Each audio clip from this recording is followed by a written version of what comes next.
오늘 우리가 다루게 될 본문의 말씀은 탕자의 비유라고 하는 제목으로 익히 잘 알려져 있는 그런 본문이기도 합니다. 이야기가 이렇게 시작이 되죠.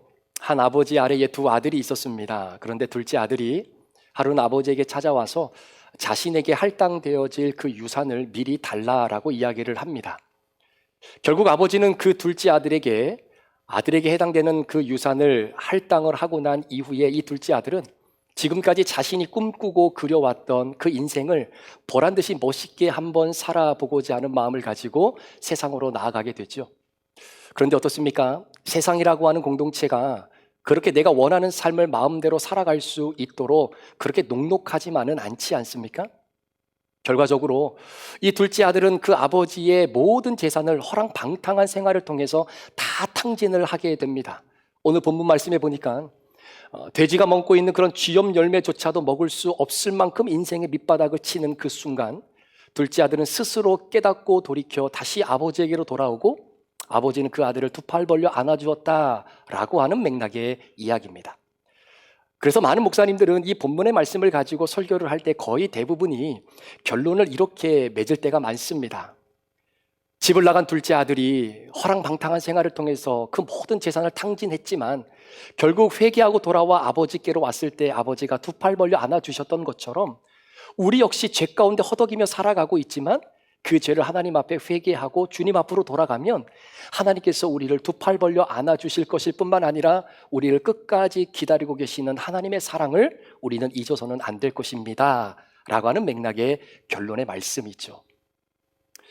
여러분 맞습니다. 오늘 예수님께서 이 비유를 통해서 끝까지 포기하지 않고 저와 여러분들을 기다리고 계시는 바로 그 사랑의 하나님을 이 비유를 통해서 우리에게 소개해 주고 있는 내용은 포함되어져 있습니다. 그러나 예수님께서 직접적으로 이 비유를 통해서 말씀하시고자 하시는 핵심은 사실 아닙니다. 우리는 통상 탕자의 비유라고 하는 이 제목 하에 이 본문의 주인공은 아버지의 가슴에 대못을 받고 집을 나간 둘째 아들이다라고 생각을 하지요. 하지만 예수님께서 이 비유를 던져주셨을 때의 핵심의 멤버는 둘째 아들이 아니라 바로 집안에 있었던 첫째 아들입니다. 자, 이게 무슨 의미를 가지고 있는지 오늘 본문의 말씀을 조금 더 이해하기 위해서 여러분들에게 당시에 아버지의 재산이 자녀들에게 흘러가는 유산의 과정을 간단하게 한번 설명을 드려볼게요. 당시에는 아버지가 돌아가시게 되면 아버지의 재산이 아들들에게 유산이 이어지게 되는데 특별히 장남인 맏아들에게는 유산의 2배가 가게 됩니다. 그러니까 오늘 본문을 근간으로 보면 본문에는 두 아들이 등장하니까 첫째 아들에게는 아버지 재산의 3분의 2가 가는 것이고요. 그리고 둘째 아들에게는 재산의 3분의 1이 가게 되어 있다는 이야기입니다. 사실 아버지의 유산에 대해서 함께 논한다라고 하는 것 자체는 굉장히 센시티브한 문제이기 때문에 아버지가 돌아가시고 난 이후에나 비로소 이 주제를 가지고 함께 이야기를 할 수 있게 되어 있었던 시대적인 상황이었습니다. 그런데 오늘 본문에는 전혀 그거와는 달리 아버지가 버젓이 살아계시고 있는데도 불구하고 둘째가 아버지에게 자신에게 할당될 유산을 미리 달라라고 했던 이 사실만으로 보더라도 사실 그 둘째 아들은 아버지를 사랑하기보다는 아버지와 아들의 진정한 관계보다는 오히려 아버지가 가지고 있었던 그 재산에 훨씬 더 많은 생각과 마음이 쏟아져 있었던 아들이 아니었는가라고 생각해 볼 수 있죠. 마치 우리나라 말에도 제사에는 별로 관심이 없고요, 제사밥에만 관심이 있었던 바로 이 둘째 아들입니다. 그렇게 불효막심한 짓을 행했던 이 둘째 아들, 결국 모든 재산을 다 탕진하고 아버지께로 돌아온 그 둘째 아들을 전혀 예상하지 않게 아버지가 아무런 제약 없이 아무런 조건 없이 자신의 아들로 다시 받아주게 되어지는 이 사실을 보고 아버지 곁에 있었던 첫째 아들이 화를 내며 반기를 들기 시작하는 겁니다. 그도 그럴 것이 자신은 아버지 옆에서 한 번도 아버지의 눈살을 찌푸리게 만드는 적이 한 번도 없이 그렇게 아버지를 잘 섬기고 봉양을 했는데 그런 나를 위해서는 심지어 염소 한 마리 잡아서 잔치 한번 벌여주지 않았던 그 아버지가 아버지 가슴에 대못을 받고 눈물 흘리게 만들었던 그 아들이 결국 아버지 재산을 다 탕진하고 다시 돌아왔을 때에 심지어는 아버지가 이렇게까지 표현하지 않습니까? 이 아들은 내가 잃어버렸다가 다시 찾은 아들이다. 이 아들은 죽었다가 다시 살아난 아들이다 라고까지 표현하면서 뿐만 아니라 한 걸음 더 나아가 살찐 송아지를 잡아다 동네 사람들을 불러놓고 귀한 잔치를 벌여주는 일이 발생하게 된 겁니다. 그러니 여러분이 큰아들이라고 한다면 서운하지 않으시겠어요? 화가 나지 않으시겠습니까? 저는 굉장히 서운할 것 같아요. 그런데 말씀을 묵상하면서 자꾸 들었던 생각은 형이 정말로 화가 머리끝까지 난 이유가 집을 나간 동생을 아버지가 아무런 조건 없이 제약 없이 그냥 받아주셨기 때문이었을까라는 거죠. 혹시 형이 자신의 감정을 컨트롤할 수 없을 만큼 그렇게 머리끝까지 화가 치밀었던 이유가 다른 것이 아니라 내가 아버지 옆에서 그만큼 아버지를 섬기고 봉양했는데 그런 나의 노력과 헌신을 전혀 몰라주었던 그 아버지에 대한 서운함이 있었기 때문에 이렇게 화가 났던 것일까요? 물론 그럴 수도 있을 것입니다. 그런데 오늘 본문을 가만히 들여다보면 첫째 아들이 자신의 감정을 컨트롤할 수 없을 만큼 화가 머리끝까지 치밀었던 가장 궁극적인 이유는 집을 나가버린 그 동생이 다시 집으로 돌아오는 것으로 인하여 첫째 아들인 내가 감당해야 할 희생이 뒤따른다라는 것을 알았기 때문입니다. 그 희생을 가만히 생각해 보니까 첫째 아들인 나로서는 그걸 감당할 자신이 없는 거죠. 여러분, 둘째가 집을 나갔는데 다시 집으로 돌아오는 것으로 인하여 첫째 아들인 형이 감당해야 할 그 희생은 도대체 무엇이겠습니까?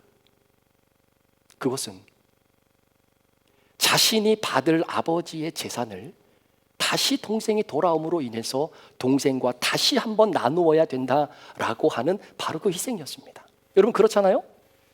여러분 둘째가 아버지로부터 유산을 받아서 집을 나가 어떤 인생을 살든 그게 형에게는 무슨 의미가 있겠습니까? 그렇게 큰 이슈가 되지 않았단 말입니다. 어차피 동생에게 돌아갈 유산을 미리 받아가지고 나가서 산 것이니까요.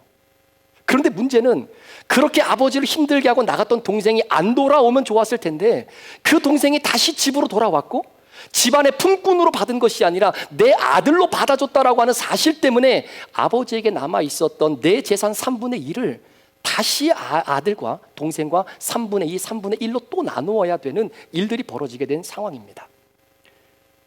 첫째 아들은 그 상황을 받아들일 수가 없어서 화가 나는 겁니다.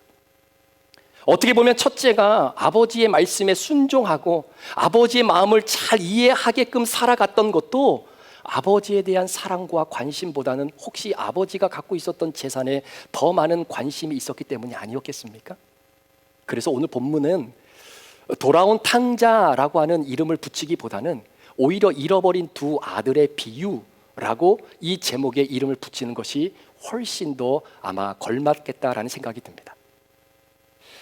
자, 여기서 예수님이 강조하고자 했던 핵심 메시지는요, 아버지 품을 떠나 돌아온 둘째 아들에게 있는 것이 아니라 바로 아버지 곁에 있었던 첫째 아들에게 아버지 하나님의 관심과 예수님의 눈은 집중되어져 있었던 이야기입니다.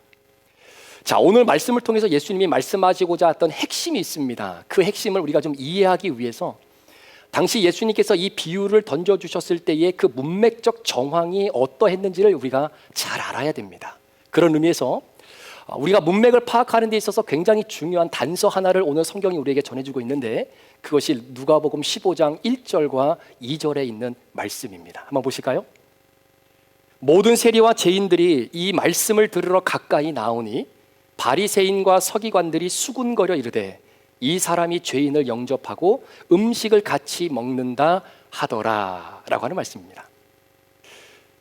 예수님께서 당시에 세리와 죄인들과 함께 계셨습니다.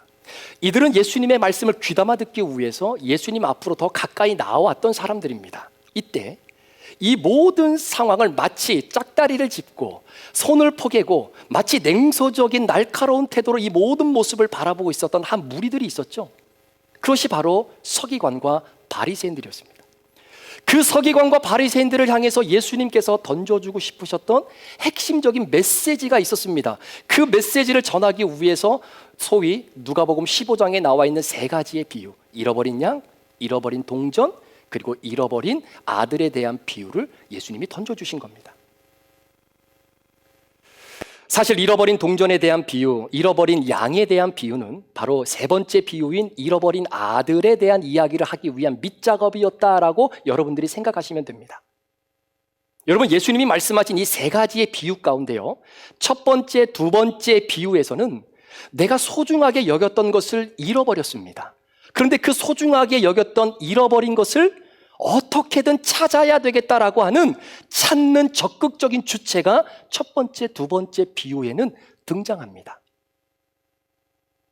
그리고 그 잃어버렸던 것을 내가 다시 찾음으로 인해서 얼마나 기뻤는지 그 기쁨을 나 혼자만이 아니라 주변 사람들과 함께 나누는 그런 내용들이 결국 마지막에 기록이 되어 있죠. 자, 그런 관점으로 세 번째 비유를 바라보게 되면 그것은 반드시 잃어버린 영혼을 구원하는 것이 핵심일 것입니다. 그런 관점으로 세 번째 이야기를 보면 잃어버린 아들을 찾았어요. 그래서 아버지가 너무나 즐거워서 살진 송아지를 잡고 이웃 사람들을 불러 잔치를 벌이는 그 기쁨이 정말로 역력하게 드러나 있었다라는 것으로 아마 세 번째 비유는 그렇게 마무리가 될 수 있을 것입니다.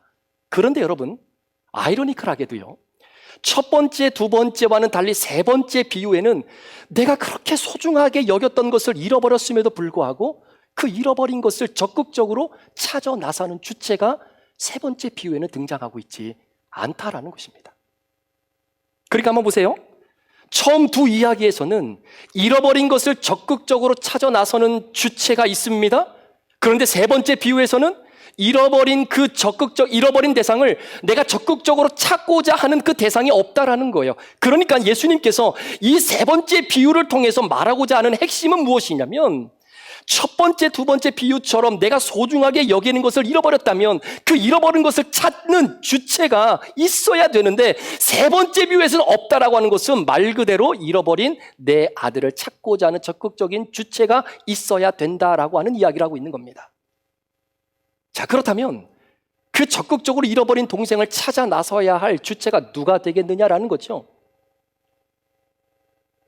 예수님이 말씀하신 이 비유의 핵심은 집을 나가버렸던 그 둘째 아들을 찾아 나서야 하는 적극적인 주체는 바로 첫째 아들이 되어야 한다라고 하는 것을 말씀하고 있는 겁니다. 이유가 무엇이냐면 첫째 아들이 둘째가 돌아오는 것으로 인해 본인이 감당해야 할 희생을 받아들이지 않으면, 그 기득권을 내려놓지 않으면 둘째를 받아들일 수 없기 때문입니다. 그런데 첫째 아들이 화를 냈죠. 허랑방탕한 생활을 하고 모든 재산을 다 탕진해버린 동생이 돌아왔기 때문에 결론적으로 내가 받게 될 3분의 2의 재산도 결국은 더 줄어들 수밖에 없는 이 상황과 희생을 본인은 감당하고 싶지 않다라는 것입니다. 이 비유에서 첫째 아들을 대변하는 것이 바로 서기관과 바리새인들입니다. 둘째 아들을 대변하는 것이 바로 세리와 죄인들입니다. 그러니까 결론적으로 서기관과 바리새인들, 첫째 아들 너희들이 둘째 아들로 대변되어 있는 세리와 죄인들을 포용하고 하나님의 품으로 돌아와야 하게 되어야 된다라는 것이 이 비유를 통해서 예수님이 말씀하시고자 하신 핵심이에요. 그런데 형이 동생을 미워하고 혐오하듯 서기관과 바리새인들이 세리와 죄인들을 미워하고 혐오합니다. 어떻게 보면요, 아버지 곁에서 정말로 순종하고 아니오라고 하는 말을 없이 살아왔던 바로 그 첫째 아들의 모습이 오히려 서기관과 바리새인들의 그 종교적 열심을 대변하고 있는 것처럼 느껴지지 않으십니까?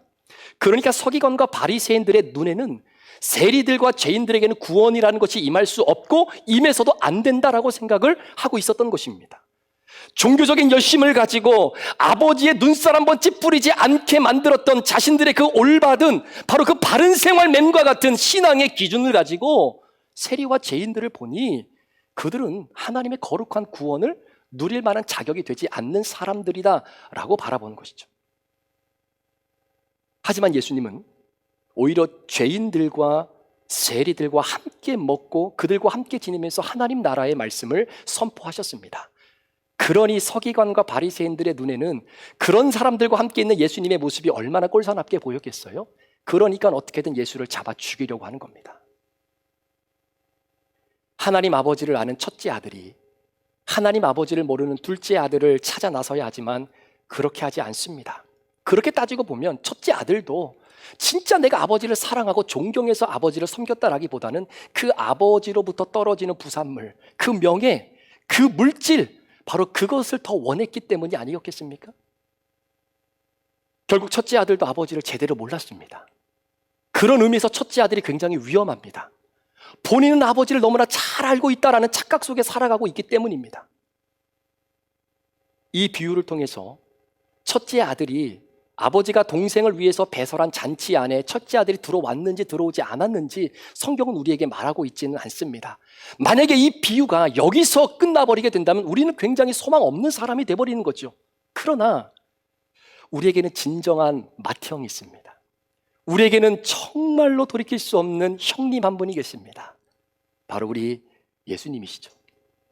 여러분, 예수님은요, 맏아들이 감당해야 할 그 희생을 감수하셨습니다. 그런데 그 희생이 단순히 나에게 돌아올 아버지의 재산을, 그래 동생이 돌아왔으니까 내가 다시 좀 나누지, 그런 차원에서 희생을 감수하신 것이 아닙니다. 우리의 맏형 되시고 첫째 아들이셨던 예수님께서는 이 세상에 존재하는 어떠한 언어의 미사역으로도 표현할 수 없는 하나님의 심판과 그 진노를 십자가상에서 한 몸으로 받아내시는 그 모든 희생을 첫째 아들인 주님이 감당해 주심으로 말미암아 둘째 아들인 우리들이 하나님 품 안으로 돌아올 수 있게 되었다라는 이야기죠. 우리는 탕자 이야기를 들을 때 보통 둘째 아들에 내 자신을 대입해서 생각합니다. 그래, 나는 하나님을 떠난 사람이야. 그런데 하나님의 은혜로 내가 하나님의 자녀가 되었어. 맞습니다, 여러분. 저와 여러분들은 우리 예수님을 인격적으로 만나기 이전에 우리는 영적으로 다 죽어 있었던 사람들입니다. 하나님을 떠나 있었던 사람들이 맞습니다.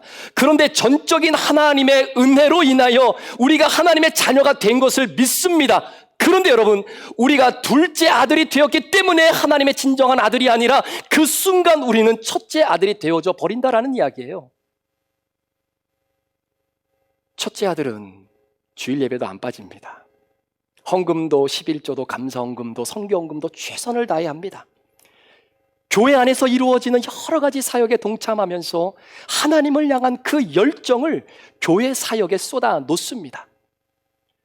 교회 일을 열심히 함으로 인해서 내가 하나님께 받은 은혜를 좀 대갚아야 되겠다라고 하는 마음에서 사역을 하는지, 교회 일을 하는 것 자체가 순수한 기쁨에서 우러나와서 주의 사역을 감당하는 것인지, 교회에서 하는 모든 일 하나하나가 곧 하나님의 일이다라고 하는 이 등식이 성립된다라고 생각해서 내가 주의 일들을 감당하고 있는지 우리는 잘 모르지만 저마다 교회 사역은 다 감당하고 있는 것이죠. 그런데 여러분, 교회 안에서 하는 사역보다 교회 바깥에서 믿지 않는 사람들에게 하나님의 선한 영향력을 미치는 일이 하나님의 일에 더 가깝다라고 생각되어지는 제 자신의 입장에서는 교회에서 하는 그 일 하나하나의 교회 일이 곧 하나님의 일이다라고 하는 등식이 성립되어지기 위해서는 우리가 생각해야 될 부분들이 굉장히 많다라는 이야기예요. 물론 교회 사역을 열심히 또 최선을 다해서 함께 참여해서 해야 될 필요가 있죠. 그런데 문제는 그 다음입니다. 나는 열심히 최선을 다해 주의 몸된 교회를 섬기는데 열심을 다해 최선을 가지고 열정을 쏟지 아니하는 사람들이 내 눈에 하나씩 하나씩 밟히기 시작하는 거예요. 나는 최선을 다하고 올인해서 주의 몸된 사역을 내 몸이 부서지려다 열심히 최선을 다해서 섬기고 있는데 하나님의 몸된 교회를 위하여 열심과 열정을 다하여 쏟지 않는 그 사람들을 어느 순간 나도 모르게 내 생각과 내 마음속에 그들을 정지하고 판단하고 있는 내 자신의 모습을 발견할 때가 있다는 겁니다. 그게 바로 오늘 본문에 나오는 첫째 아들의 모습인 겁니다.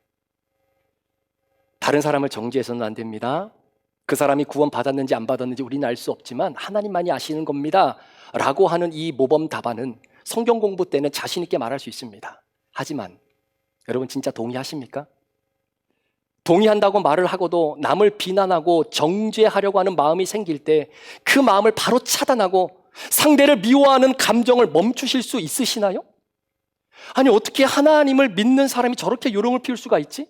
아니 어떻게 교회 생활을 나보다 오래 하고 직분을 갖고 있는 분들이 아니 어떻게 이렇게 행동을 할 수 있지? 라고 하는 생각과 마음이 혹시 여러분 마음과 생각 속에 잦아지면 잦아들수록 우리는 둘째 아들에서 첫째 아들이 되어져 가고 있다는 거죠. 결국 아직도 잃어버린 아들일 뿐이다라는 겁니다. 첫째 아들이 되면요, 통상적으로 내가 둘째 아들이었을 때를 기억하지 못하고 생각하지 못하면서 오히려 둘째 아들을 비난하고 정죄합니다. 조금 다른 이야기일지는 모르겠지만 여러분, 둘째 아들이 정말 아버지를 떠나 집을 나간 이유가 진짜 아버지가 갖고 있는 그 재산이 그렇게도 갖고 싶었기 때문이었을까요? 혹시 둘째가 그 집을 떠났던 이유가 함께 지냈던 형 때문은 아니었을까요? 예배를 잘 드리고 헌금을 열심히 하고 술과 담배도 하지 않는 소위 금욕적인 생활을 나름대로 곧잘 잘하는 소위 신앙의 바른 생활맨을 살아가고 있었던 그 첫째 형의 관점에서는 늘 자유분방하고, 아니 저게 정말로 하나님을 믿는 것인지 예배를 드리는 것인지 교회를 다니는 건지 너무나 분간할 수 없을 만큼의 삶을 살아가고 있는 그 둘째 동생을 바라보면서 첫째 형이 얼마나 그 동생을 비난했을까요? 얼마나 정죄했을까요? 비록 동생이 살아계신 아버지께 유산을 달라고 요구했을 때 그런 페루나적인 행동을 저질렀긴 했지만, 한편으로는 아버지를 떠나겠다라고 동생이 얘기했을 때 가장 좋아했던 사람이 첫째 아들 아니었을까요? 자신의 기준으로는 늘 눈에 거슬렸던 둘째의 행동이 이제는 아버지의 유산을 가지고 떠남으로 인하여 자신의 눈에는 거슬리지 않게 되니까 얼마나 마음 편하게 살아갈 수 있겠습니까? 그렇죠?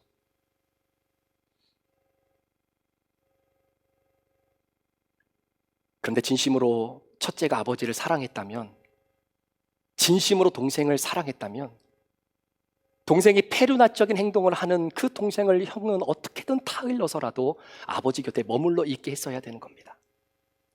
물론 이런 이야기까지는 없지만 동생이 다시 아버지에게 돌아왔을 때 보여준 형의 행동을 보면 우리는 충분히 예상해 볼 수 있는 일이다라는 거예요. 그런데 여러분, 이 본문의 비유 이야기가 그냥 성경에 갖추어져 있는 하나의 이야기로만 끝나는 이야기가 아니더라고요. 성경에서 주님이 말씀하시는 이 핵심적인 메시지가, 죄송하지만 오늘날 예수님의 몸이다라고 말하는 교회 안에서도 이러한 일들이 비일비재하게 일어나고 있다는 겁니다. 우리 크리스찬들은 포용을 이야기합니다. 하나님의 사랑을 이야기합니다. 아무리 언약하고 부족해도 하나님의 사랑으로 우리가 구원받았기 때문에 그 사랑으로 다 덮어줘야 된다라고 이야기는 합니다. 그런데 사실 교회의 규범과 내규, 내가 가지고 있는 그런 신앙의 기준에 벗어나거나 내가 지금까지 해왔던 예배의 상식과 맞지 않는 사람이 혹 우리 교회에 들어오게 되면 은근히 그 사람과 거리 두기를 한다라는 거예요. 그리고 그 거리 둔 것을 다시금 가까워지려고 노력조차 하지 않는다라는 겁니다. 죄송합니다. 근데 이게 사실이에요. 교회 안에 있는 둘째 아들이 교회를 떠나는 이유는 바로 첫째 아들 때문입니다. 심지어 교회 내에서도 이런 일들이 종종 벌어지고 있는데, 여러분, 과연 교회 안에 있는 사람과 교회 밖에 있는 사람이 친해질 수 있을까요? 과연 교회 안에 있는 첫째 형과 교회 밖에 있는 둘째가 여러분 다시금 하나가 될 수 있는 것일까요? 교회 안에 있는 형들이 교회 밖에 있는 동생들을 찾으러 나가야 되는데 여러분, 그게 가능할까요? 교회 밖에 있는 동생들을 사랑으로 품고 교회 안으로 데리고 와야 되는데, 교회 안에 있는 형들은 우리는 거룩한 사람이고 교회 밖에 있는 동생들은 그렇게 허랑방탕한 인생을 살았던 그런 세상적인 사람들이어서 서로 섞일 수 없고 대화가 안 되는 사람들이야 라고 하는 생각 속에 이미 소통의 노력조차 포기하고 있지는 않으십니까? 교회 안에 있는 형들은요, 압니다. 동생들과 대화하는 것이 쉽지 않다는 것을. 그래서 오히려 형들은 더더욱 교회라고 하는 울타리 안에 머물러 있기를 원해요. 여러분, 교회 밖으로 나가서 아직도 하나님을 모르는 동생들과 만나서 그를 다시 하나님의 품으로 데리고 오는 이 모든 일들은요, 굉장한 감정 소비가 있습니다.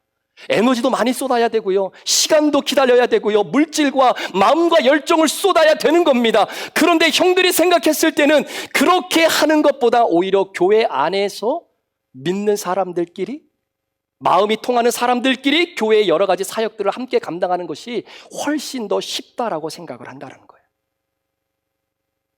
여러분, 이 비유 속에서 잃어버린 아들은 둘째 아들만이 아니라 첫째 아들도 잃어버린, 그래서 잃어버린 두 아들의 비유라고 하는 제목이 더 맞을 겁니다.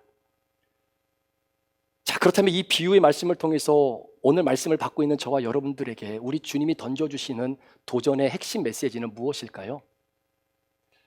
우리의 맏형 되시는 예수님을 본받아서 우리도 교회 밖에 있는 동생들을 찾아 나서는 형들이 되어야 된다는 이야기입니다.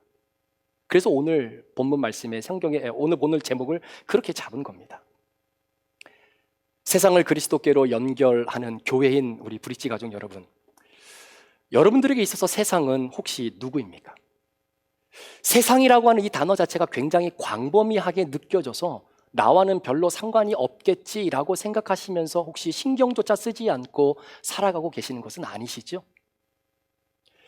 잘 한번 들어보세요.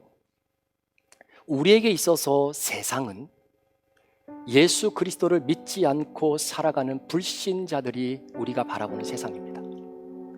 또한 우리들에게 있어서의 세상은 기존 교회에서 이런저런 상처를 받아 현재는 교회와 점점점 멀어지고 그것 때문에 주님과의 교제가 점점점 끊어져 가고 있는 소위 가나안 성도들, 우리들에게는 세상, 우리에게 있어서 세상은 교회 안과 교회 밖에 있는 둘째 아들들입니다. 이러한 분들을 우리가 예수 그리스도께로 다시금 연결하는 것이 우리 브릿지 교회의 사명이죠.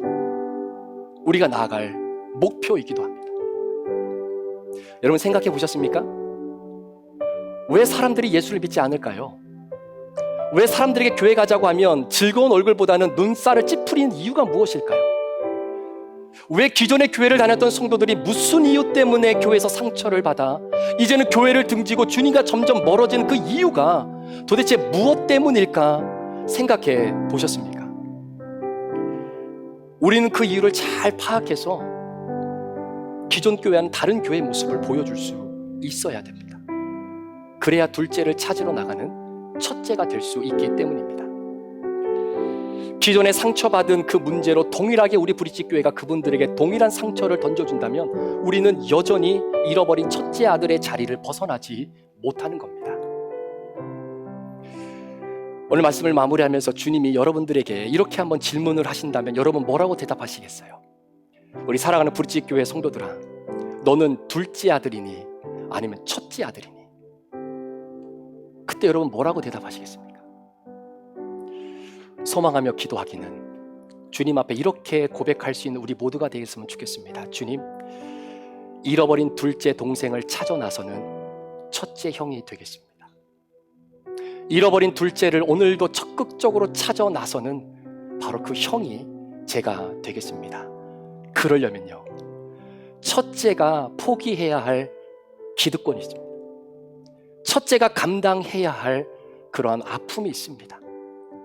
비록 내가 3분의 2의 재산을 다 갖지 못해도 그 3분의 1을 다시 3분의 2와 3분의 1로 나눠도 내 동생이 아버지 품으로 돌아올 수 있다면 그것을 기쁨으로 여길 수 있는 우리의 마음이 준비가 되어 있어야 합니다. 그래야 둘째가 돌아올 수 있거든요. 사랑하는 성도 여러분, 이것이 우리가 이 땅에 보냄받은 하나님의 목적 아니겠습니까? 혹시 기억하십니까? 제가 여러분들과 말씀 나눌 때에 우리 오래 가기 전에 단 한 사람이라도 우리 예수 그리스도의 복음을 전하고 우리가 그분들이 구원의 역사를 경험할 수 있도록 두 사람도 아니고 우리 한 사람만이라도 우리 그렇게 하나님 앞에 고백하며 우리 함께 약속하십시다 했던 그 약속 기억하십니까? 기억하세요? 네, 기억하실 겁니다. 이제 한 해도 얼마 남지 않았네요. 이제 6번의 주일만 지나면 2023년도는 과거로 사라지게 될 텐데 여러분 아직 시간이 우리에게 남아 있습니다. 여러분 둘째 아들이 되시길 원하십니까? 첫째 아들이 되시기를 원하십니까? 소망하기는 둘째를 찾아 나서는 첫째 형 우리 모두가 되어서 올 한 해 가기 전에 내 주변에 있는 세상을 향해 그리스도 예수의 복음을 전하고 구원의 길을 소개할 수 있는 바로 브릿지의 사명을 잘 감당하는 저와 여러분 되시기를 주의 이름으로 축복합니다. 기도하시겠습니다.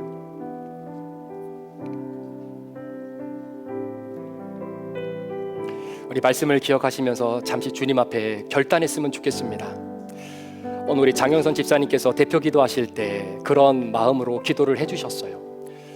오늘 주신 말씀을 내가 잘 품고 또 그 말씀을 나의 삶의 열매로 남기고 또 그 말씀을 나에게 주시는 말씀으로 받아서 내가 어떻게 이 말씀을 이 땅 가운데 살아낼 수 있을지 주님 우리들에게 용기를 주시고 또 지혜를 주시기를 원합니다.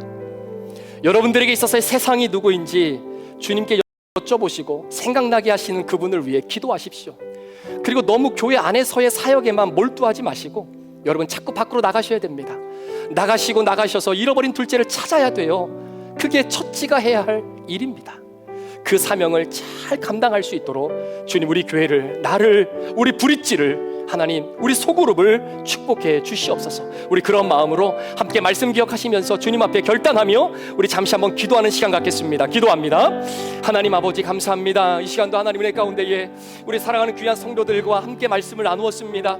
하나님 아버지, 정말로 잃어버린 그 둘째 아들을 찾아 나서야 할 적극적인 주체가 여전히 필요하다라고 말씀하고 있는 주님, 혹시 우리가 첫째 아들이긴 하지만 아버지 그 둘째 동생을 찾아 나서는 그 적극적인 주체가 되지 못하고 있다면 하나님 아버지 이 시간에 우리를 용서하여 주시옵소서. 아버지, 우리가 서기관과 바리새인처럼 하나님 종교적인 열심만 가지고 그저 교회 안에서의 사역에만 머물러 있지 않게 도와주시고, 하나님 정말 우리가 교회의 담장을 넘어서 하나님 세상 가운데에 오늘도 아버지 상처받고 힘들어하는 영혼들을 향해 하나님 주님의 사랑을 증거하며 흘려보내는 교회가 되기를 원하며 기도합니다. 하나님 아버지, 교회의 사명을 감당하는 브릿지 교회가 되게 하여 주옵소서. 아버지, 기존의 많은 성도들이 이런저런 이유 때문에 아버지 정말 상처를 받고 아픔 속에 어느끼고 있지만 하나님 아버지, 우리 브릿지 교회는 이제는 그러한 상처와 아픔으로 아버지 첫째가 둘째를 내보내는 교회가 되지 않기를 원합니다.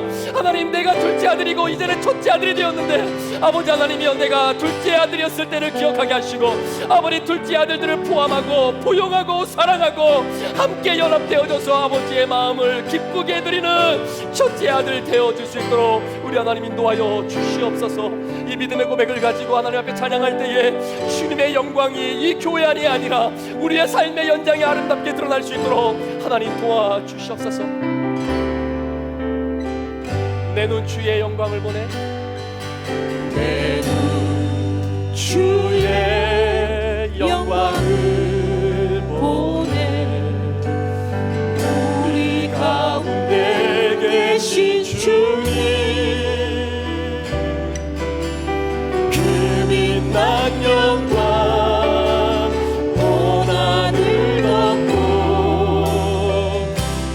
찬송 온 땅 가득해, 내 주의 영광을 보내, 찬송 가운데 서신 주님, 주님의 얼굴을 온 세상 향하네, 내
지금은 우리 구주 예수 그리스도의 귀하신 은혜와 우리 아버지 하나님의 무한하신 사랑하심과 성령님의 감화감동 충만 교통 위로하시고 내주하심의 그 놀라운 역사가 하나님의 전적인 은혜로 둘째 아들이 되었던 우리가 어느 순간 첫째 아들의 자리에 서서 둘째 아들을 그때를 기억하지 못하고 생각하지 못하는 우리의 연약함들이 너무나 많아 다른 이에게 상처와 아픔을 주었던 첫째 아들의 나의 모습이 있었음을 고백하며 주님 앞에 철저하게 회개하고 이제는 하나님 잃어버린 동생을 찾아 나서는 그런 형이 되겠다라고 고백한 우리 사랑하는 모든 성도들 머리머리 위에, 이들의 가정과 직장과 사업터 위에, 우리 사랑하는 자녀들과 몸된 교회 위에 지금부터 영원토록 함께 계시기를 간절히 축원하옵나이다. 아멘.